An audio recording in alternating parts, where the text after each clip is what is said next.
Grow Cook Eat is proudly sponsored by Bord Bia and StopFoodWaste.ie. So quick check-in on the spuds, which are looking really, really healthy, and we were kind of a little bit worried about blight last time we were here. Hasn't kind of turned into anything too much at this stage, which we're really, really happy about.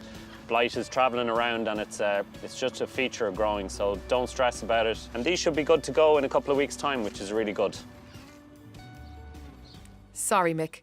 Just 1 week later, things are much worse. So the blight has kind of moved on. It was just a little couple of patches on the leaves, but now it's like full-on blight.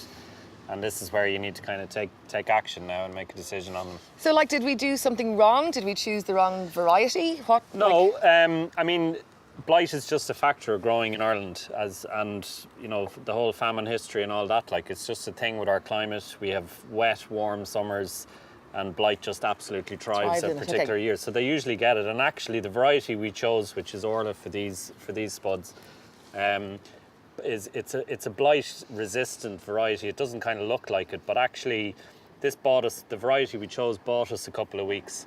So it kind of fights off the blight. Eventually, it succumbs to it, I suppose. But what we need to do now is protect the spuds themselves, because what will happen next, it takes over the leaves and then moves its way down the stalk into the potatoes themselves. Literally, the plan is just to cut the stalks down at the base of the plant, so right down at the soil. So we're just going to take the plants away, but actually leave the spuds in the soil. And what will happen then is that the spuds they'll stop growing now, because there's not going to be any photosynthesis to get them growing.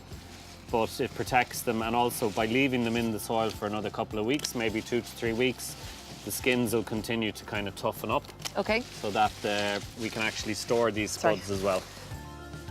If you do have plants affected by blight, get rid of them right away, but don't put them on your compost heap. Good. All right.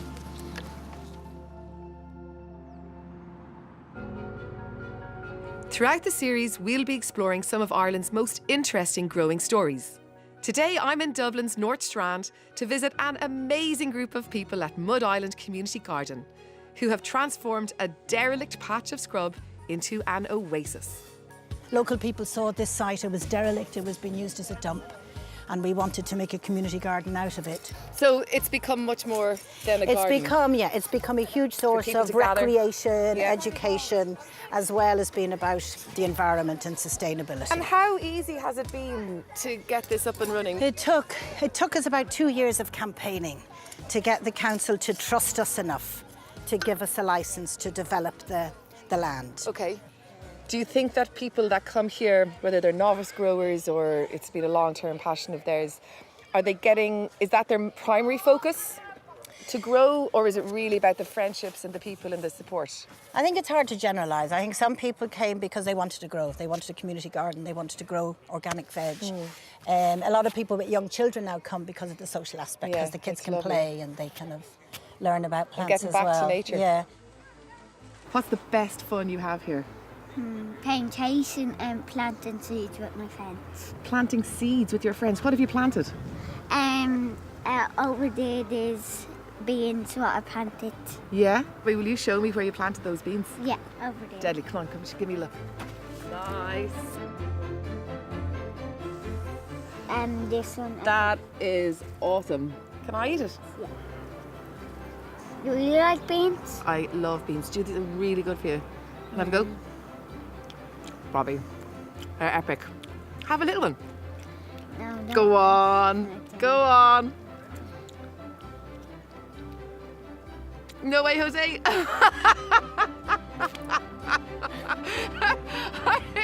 Well done for trying. Brings a lot of people together. Like, there's people that you would never talk to if you on the street as such. But when you meet them in here, you chat to them and you get to know them, you know. So it's bringing a lot of people from around the area kind of together. It's just so welcoming, and it's so inclusive, and it's so casual and at ease, and yet the garden is productive. It's just a beautiful place to come in and enjoy, and there absolutely should be one in every town, village and community in Ireland.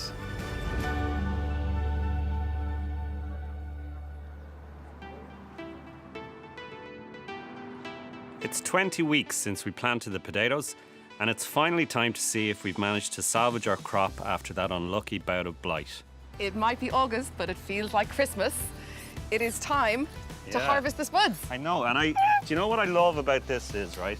So you kind of never really know what you're going to get with spuds. So you know we had our few problems along the way this time. We had a bit of blight. We cut back the spuds, which is, the plants, which is exactly what you should do to keep the whole thing on track. And now we get to harvest them. And I always talk about it like Christmas morning because you just never know what you're going to get. They could be absolutely rubbish. Dude, open the Okay, come presents. on, let's do it. Come on.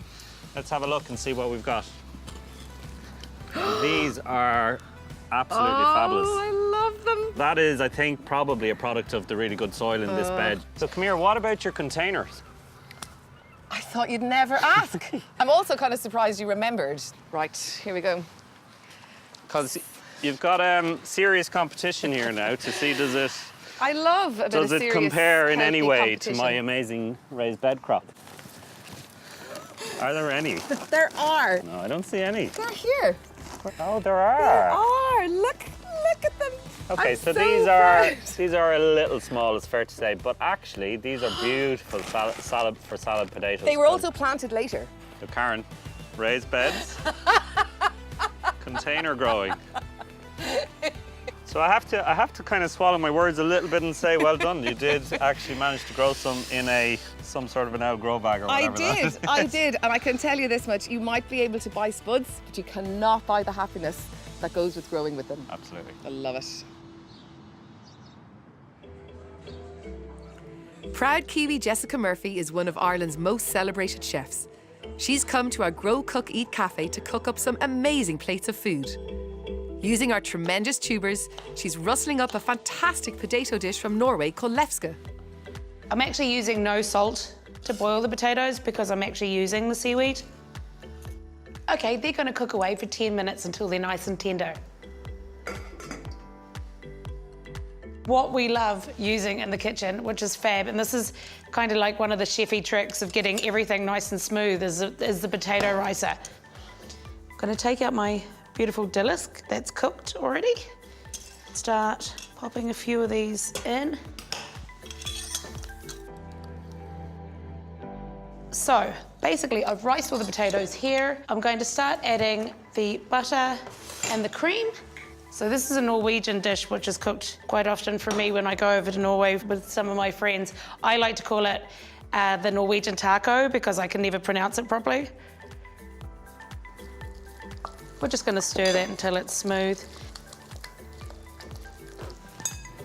I'm just going to give it a pinch of salt. Make sure that butter's all melted. And then what we're going to do is pop that in the fridge and leave it overnight. So this is a perfect recipe, especially for a dinner party.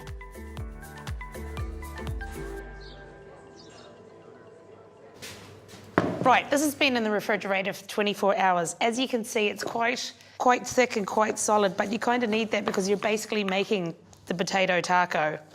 I'm just going to add the flour. Get your hands in there, get messy. It's similar to a gnocchi recipe, you know, when you add the flour, but there's no egg yolks in this. It's almost like a sweet pastry consistency if you notice the marks and the indents from my fingers. And then we're going to start rolling it out. And we want to get it quite thin. Not too thin though, because you still want, you know, that oomph of the potato bread in there.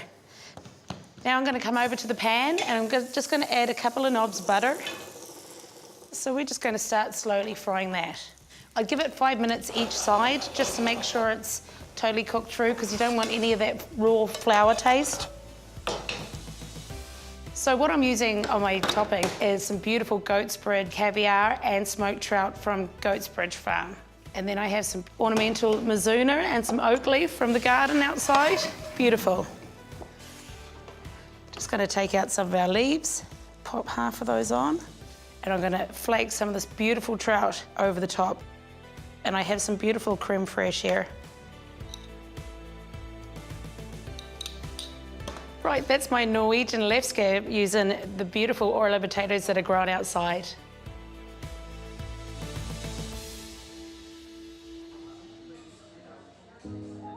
Oh, look at this. Forks at the ready. Believe it or not, we have the spud. Number one, not a sweet potato in sight. No. Makes me very happy. And number two, it's just a brilliant contemporary take on, you know, our national vegetable. I just absolutely love it. Love this as well. Use up your mashed spuds, make some beautiful fish cakes. And like, this is a beautiful midweek supper. Amazing, nice little yogurt dressing, really fresh with zingy with the lemon and everything. Is it a yogurt dressing? We're not going to eat it now. You stuck your finger in it. Why? What's wrong? There's nothing wrong with that. Again, like, Some spitting total everywhere. hats off to Jess. Just, I love contemporary take Yeah. on our national veg, and it's I love just it. brilliant. Well Nice done. one. Well done, Jess. For more information about growing potatoes and lots more, head over to growcookeat.ie and we'll see you next time when we tackle tomatoes.